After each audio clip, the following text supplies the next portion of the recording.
Halo ladies and gentlemen, selamat datang di Wall Story. Terima kasih sudah mengklik video ini dan enjoy the story. Dan oke, gak usah berlete-lete lagi, langsung aja kita lanjutkan alur cerita. Episode 95. Let's go out of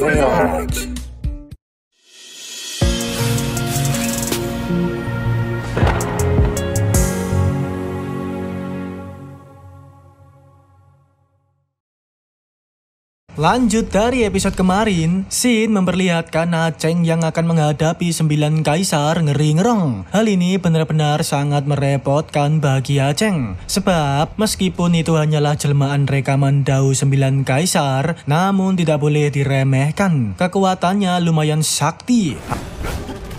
Aceng berkali-kali mencelat terpukul mundur, menerima serangan bertubi-tubi dari 9 kaisar. Tidak bisa dibayangkan jika itu adalah 9 kaisar yang asli. Mungkin Aceng bisa mudar terponteng-ponteng. Semua orang yang melihat itu hanya bisa terbanggongkan. Kawan-kawan Aceng sedikit khawatir. Sedangkan untuk Pak Ketua Zeng yang merasa puas, berasumsi mungkin Aceng akan mudar hari ini. Sedangkan untuk Raja Falun, di situ ia merasa iri dengan Aceng. Sebab dulu dia aja nggak sampai mendapatkan hukuman dewa semacam itu. Padahal hukuman dewa itu untuk menembus kekuatan kultivasi yang lebih tinggi lagi. Dengan begitu, kali ini Raja Falun akan mengambil kesempatan, memutuskan untuk menghadapi jelmaan kaisar. Jika dia bisa mengalahkan rekaman Dao tersebut, maka ia akan naik tingkat menjadi lebih overpower. Alhasil sekarang fokus utama Raja Falun adalah menghadapi rekaman Dao. Mengesampingkan tawuran yang lainnya, Raja Falun memaksimalkan seluruh kekuatannya, meluncur adu mekanik melawan para kaisar. Bahkan sampai-sampai Raja Falun menarik dan menyerap semua prajurit mayatnya demi memperkuat dirinya dalam bertarung, menciptakan jurus gaib yang tak disangka dapat melenyapkan beberapa rekaman Dao.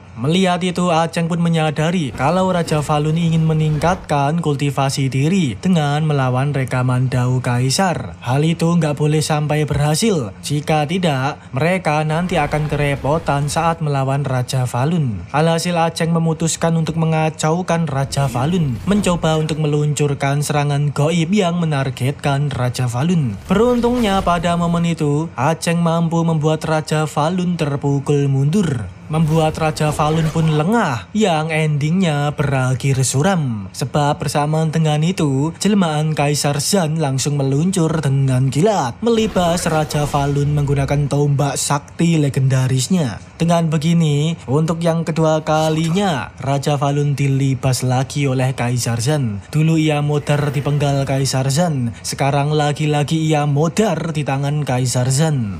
Raja Falun lenyap meninggal. Dengan modarnya Raja Falun, Sekte Zeng yang seketika kadapat. Mereka telah kehilangan kekuatan besar. Prajurit mayat pun juga hilang. Sekarang mereka tidak akan mampu melanjutkan tawuran melawan grupnya Aceng. Memilih untuk kabur dulu aja, menyelamatkan diri. Tapi tentunya grup Aceng tidak akan tinggal diam. Mereka mengejar orang-orang Sekte Zeng yang tak akan membiarkan lolos begitu aja. Hingga akhirnya Sekte Zeng yang dapat ditaklukkan. Pak Ketua Zeng yang pun ketangkep. Sekte Zeng yang telah sepenuhnya kalah. Dengan kata lain, urusan Sekte Zeng yang telah beres. Sekarang tinggal melihat situasi Aceng. Apakah bisa melewati ujian surgawi ngeri-ngerong tersebut? Kawan-kawan Aceng pada menyaksikan momen mencekam itu. Yang bisa kita lihat, meskipun tadi rekaman Dao Kaisar ada yang beberapa udah dilenyapkan oleh Raja Falun, namun mereka mentunggul lagi, ready untuk ngeponteng-ponteng Aceng. Ujian dewa kali ini adalah penentuan hidup dan modalnya Aceng. Hanya ada dua pilihan, yaitu modar atau berhasil lolos melewati ujian dewa. Di situ Aceng pun membulatkan tekad akan berjuang sampai modar, melanjutkan adu mekanik melawan 9 rekaman Dao Kaisar. kawan-kawan Aceng masih saja khawatir. Mungkinkah hari ini adalah hari modalnya Aceng? Sebab di situ Aceng benar-benar tidak memiliki kesempatan untuk melawan para kaisar. Hanya bisa sekuat tenaga bertahan. Selang beberapa menit, tiba-tiba ada tamu tak diundang, yaitu para raja kuno dinasti Chu. Raja Iblis, Raja Hantu, Raja Siluman, Raja Neraka, Raja Pemangsa Jiwa, Raja Pengutuk, dan Raja Darah. Itu adalah 7 raja musuh bebuyutannya para kaisar. Namun ada satu yang belum tiba, yaitu Raja Dewa. Dan satu lagi Raja Falun tapi udah modar tadi. Kehadiran 7 raja ini semakin membuat orang-orang di TKP terbanggongkan. Bisa-bisanya tokoh ngeri-ngerong bisa datang semua. Tak lama kemudian, beberapa keturunan dari para kaisar pun juga datang, yaitu Mbak Payung putri Kaisar Yue,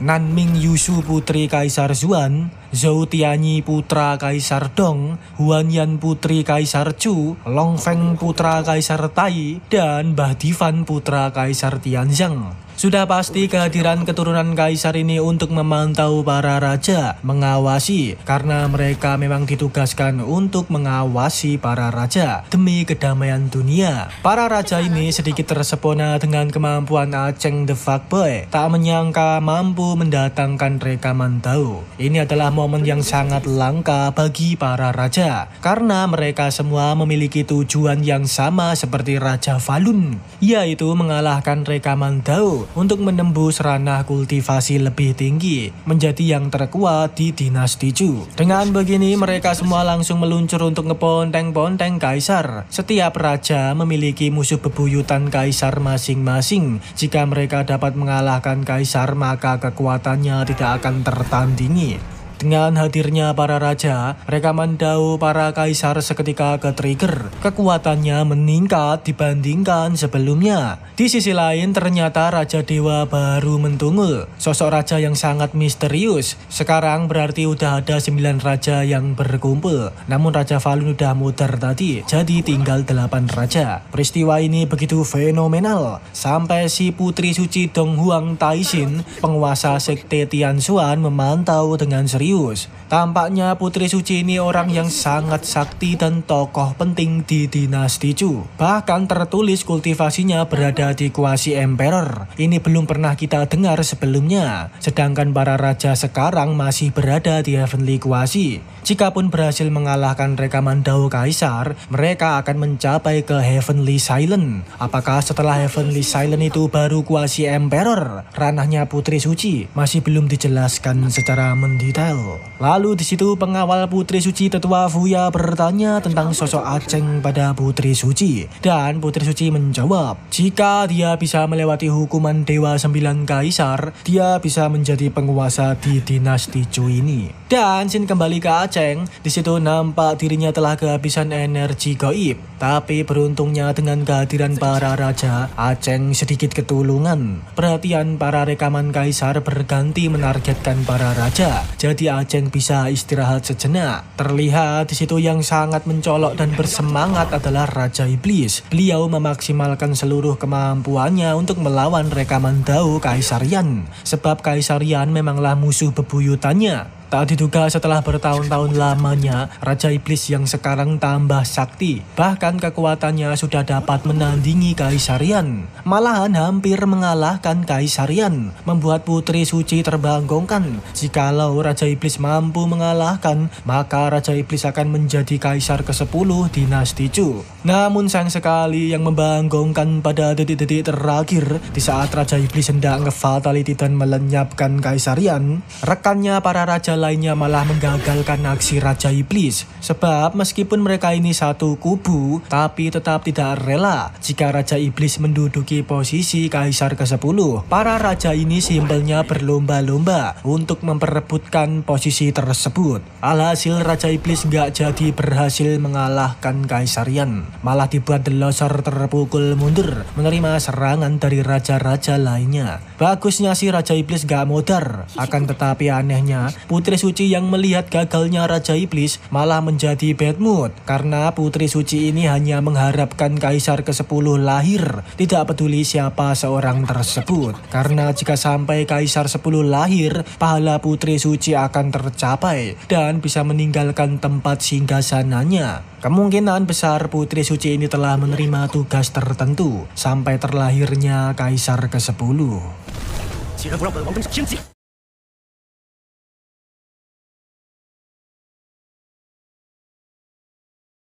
Lanjut episode 96, yang dimana Raja Iblis hampir aja menjadi Kaisar ke-10, menembus ke ranah Heavenly Silent jika berhasil mengalahkan rekaman Dao Kaisarian. Tapi sayang sekali aksinya malah digagalkan oleh rekan raja-raja lainnya. Hal ini membuat Raja Iblis sedikit bad mood, memutuskan untuk meluncurkan serangan pada rekan-rekan rajanya. Alhasil di situ malah terjadi tawuran internal antar raja. Di sisi lain, Putri Suci masih memantau di markas singgahnya. Beliau juga masih aja bad mood, sebab jika situasi begini terus, para raja malah saling adu mekanik di antara mereka. Tidak akan ada yang mencapai ranah Heavenly Silent. Sampai-sampai Putri Suci ini emosi, ingin sekali ngebunuh para raja kampret tersebut. Singkat cerita, balik ke situasi perkara, di situ terlihat para keturunan Kaisar masih diam dan memantau keadaan, belum ikut bertindak. Berharap para raja saling membunuh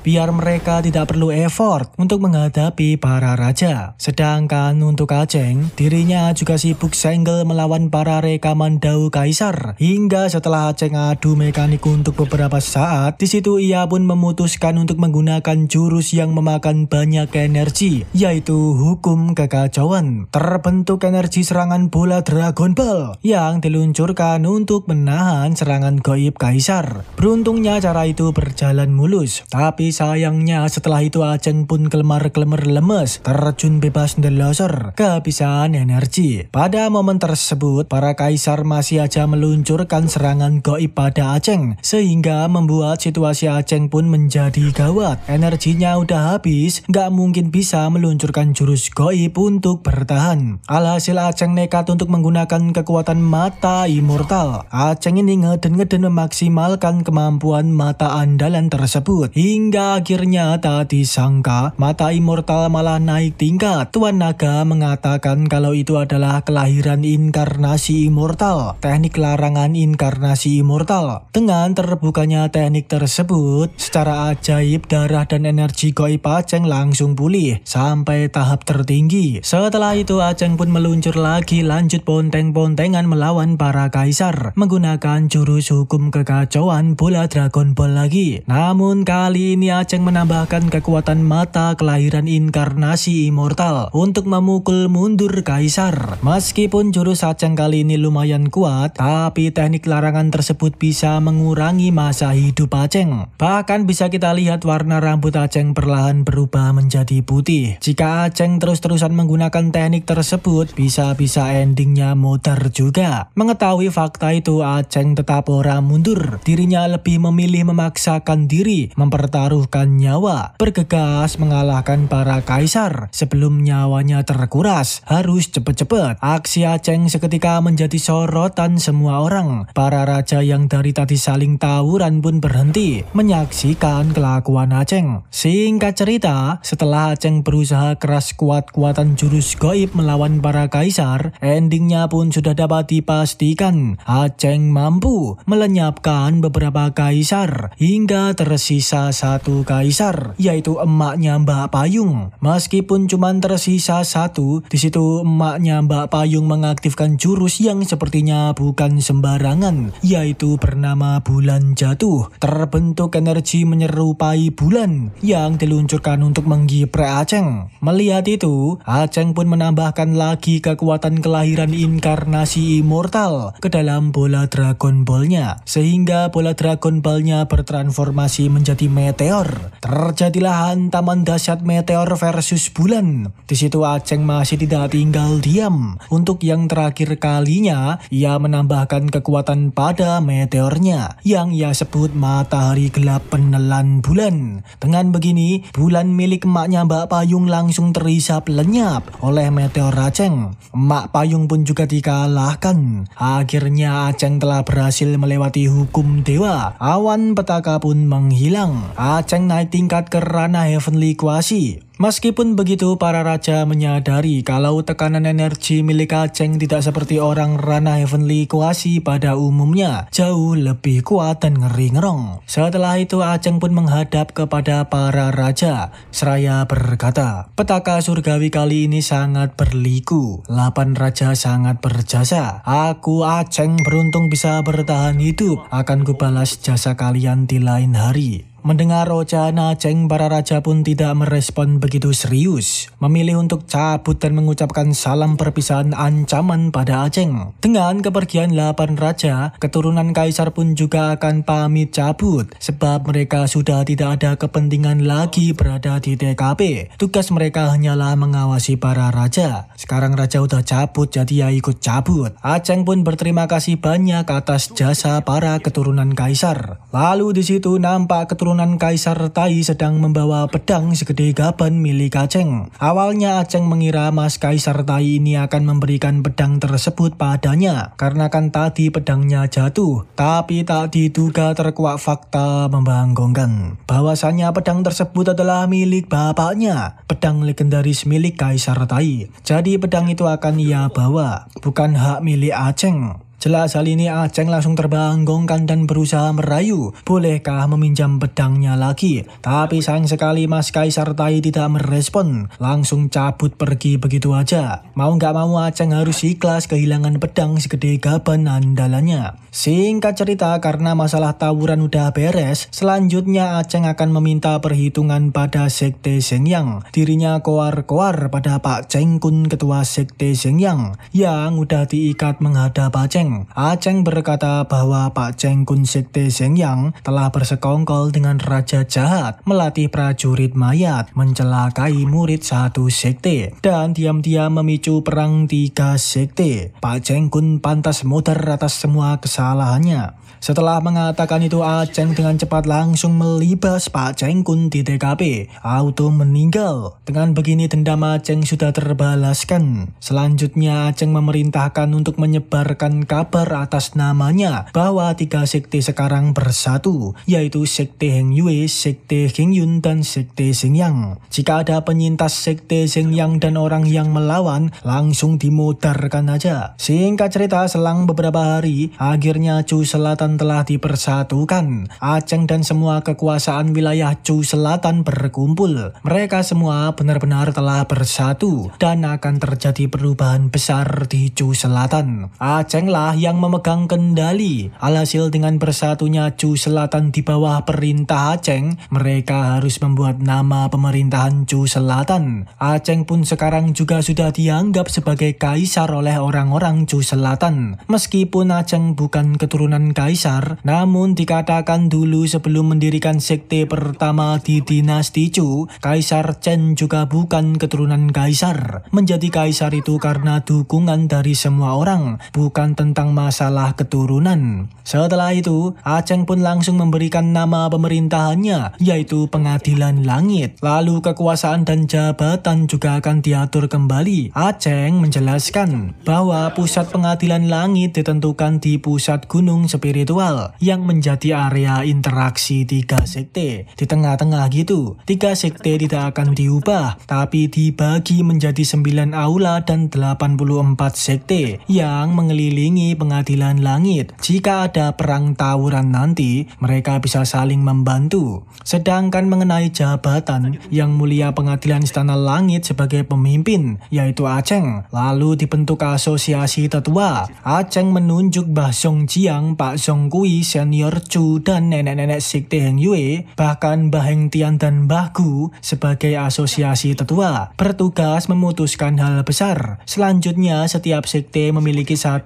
ketua ketua sekte, Mas Ding Tian memimpin sekte Heng Yue lagi, Mas Zhou Ao memimpin sekte Heng Yun, dan mantan pacarnya Si Ningsu memimpin sekte Sheng Yang. Lalu mengenai pemimpin aula dan ketua sekte nanti biar diatur oleh 3 sekte dan diputuskan oleh asosiasi tetua. Selanjutnya untuk kelompok pembunoi grupnya Di Huang dan kelompok informasi grupnya Ren Huang tetap dipimpin oleh Mas Song Li dan Mbak Ren Huang Hong Cheng Shui. Gelar kota Cenil tidak berubah dan dipimpin oleh Pak Ketua Cenil. Dan mulai hari ini pengadilan Istana Langit didirikan. Para anggota pengadilan istana harus bertindak adil dan benar serta membela dunia.